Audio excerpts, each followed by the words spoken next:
Maayong adlaw kaninyong tanan.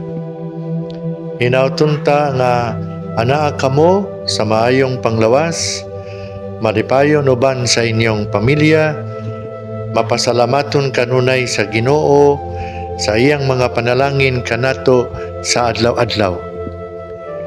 Sa ngalan sa atong Arsobispo Martin S. Humuad ug sa atong mga kaparian sa Archdiocese sa Osamis, ang parokya sa Balaan nga Cruz sa Gango, Osamis City, hinabagan sa Family and Life Ministry sa Archdiocese of Osamis ug sa panabang ni Dr. Albert ug Mrs. Cheche Ibanez, nagdapit kaninyo sa pagtambong sa usa ka pagtuki pasabot kabahin sa gisugyot nga balaod sa diborsyo ug ang mga sangputanan niini sa atong mga pamilya nga himuon pinaagi og uban ni Adolfo S. Ascuna, ang Chancellor sa Philippine Judicial Academy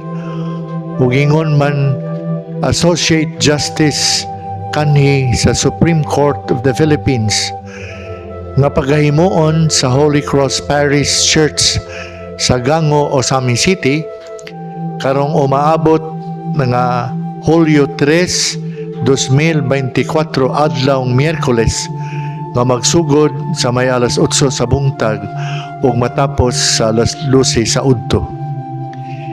Hinautunta nga dili ninyo palabyon kining talagsaon kaayo ug mahinungdanon kaayo nga higayon alang sa dugang kahibalo ug pagsabot nining usas sa mga importante kaayo ug nag-una nga mga hiskutanan sa atong nasod karon, nga maghatag kanato sa hustong tambag kung unsay angay nato himuon sa umaabot nga mga panahon. Kini si Father Hoven Lustre sa parokya sa Gango, uban sa panghinaot sa dugang mga panalangin sa Dios alang sa atong mga pamilya. Daghan kayong salamat sa inyong pagpaminaw, and God bless us all.